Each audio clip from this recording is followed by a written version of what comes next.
What does the date June 6th mean to you? Well, I'll answer that for you. June 6th is perhaps one of the most important dates in our nation's, no, make that our world's history. June 6, 1944 was the date that D-Day was fought, the Battle of Normandy. In the next few moments, I'd like to share with you the inspiring story of the men and the women who fought and died for our country and for the world's freedom on that day on that beach in Normandy. I have a co-worker in his mid to early 20s, and one day we were at lunch and I asked him, when was D-Day? When did that happen? And to my surprise, he had no idea. He had no idea when D-Day was. And to me, that's just crazy because everyone should know one of the most important dates in our nation's history. D-Day started in the spring of 1944, at least the planning for D-Day did. They had several training exercises that were precursors to the actual attack that was to occur at Normandy. The first one, Exercise Tiger, was a live ammunition of D-Day rehearsal that occurred in April that included over 300 ships and 30,000 men. Joe Vaki was one of the tens of thousands of Americans who participated in that training exercise. To him, France was the far shore where they would finally meet the Nazis. This was from a quote from an article in National Geographic magazine called Untold Stories of D-Day. On the 27th of April, Dwight Eisenhower observed the exercise and it went terribly wrong. They had failed air cover, late landing craft, and all sorts of problems occurred.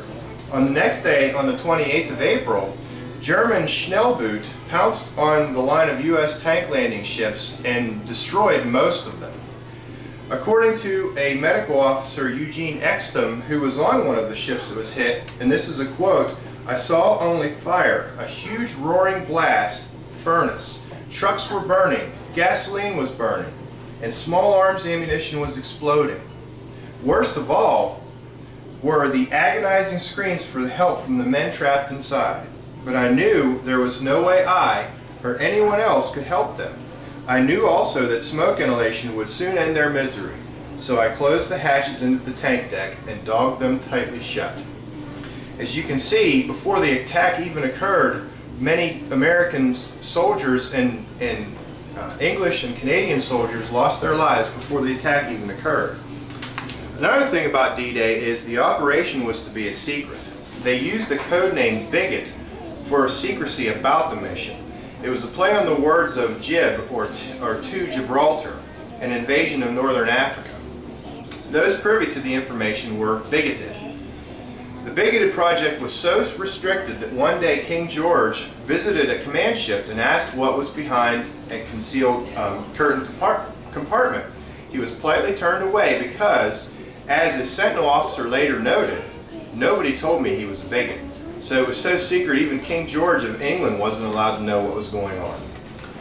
Although it was supposed to be highly secret, there were several security breakdowns during the planning stages. In March of 1944, a U.S. Army sergeant accidentally sent some classified information to his family in Chicago.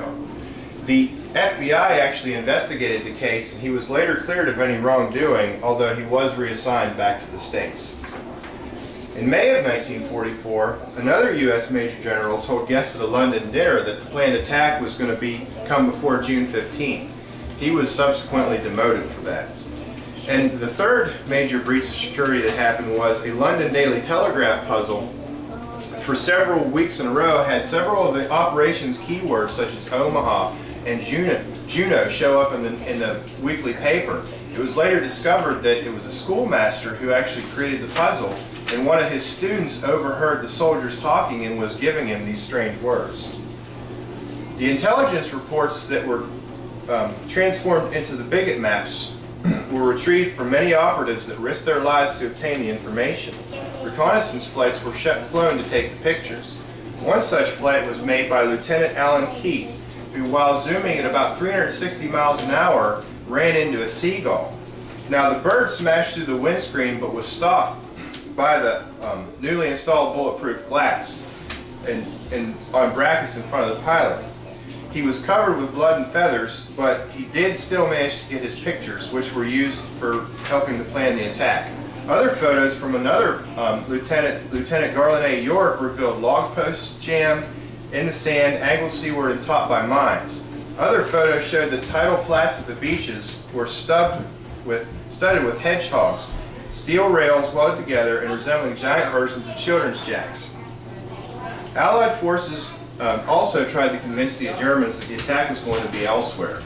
One operation was to convince the Germans that it was actually going to occur in Norway. And so the Allied forces let the Germans know that soldiers were looking for ski training and handbooks on engine functioning at extreme low temperatures. They also created a phantom army that was poised to attack Calais under General George Patton, one of the most decorated generals during the entire war. Another double operative to the Germans, that she was dating an officer from a non-existent 14th Army. And that the attack was to be in Calais, and that the build-up around Normandy was a diversion, so that the Germans would think the attack was actually going to be in Calais.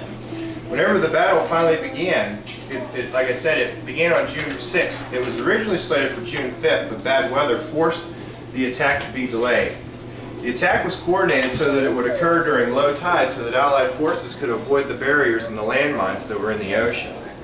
The fact that the attack was so successful was amazing, and considering the scale and coordination that was required to pull off the attack, it was just astounding.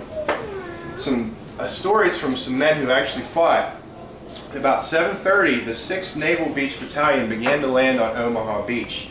At the site, their bigot maps designated as Easy Red Sector. Clyde Wordy's bulldozer, the American flag flying, rolled it off the landing craft and hit a mine.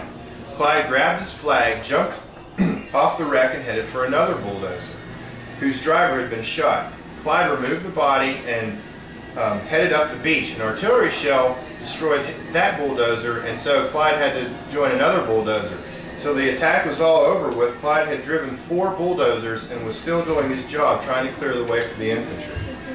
Joe Vacchi, who we talked about earlier, was a part of the earlier operation, was landing craft 88 beached. He was the second man down the ramp. The first was a Coast Guardman hitting in bathing trunks and a helmet.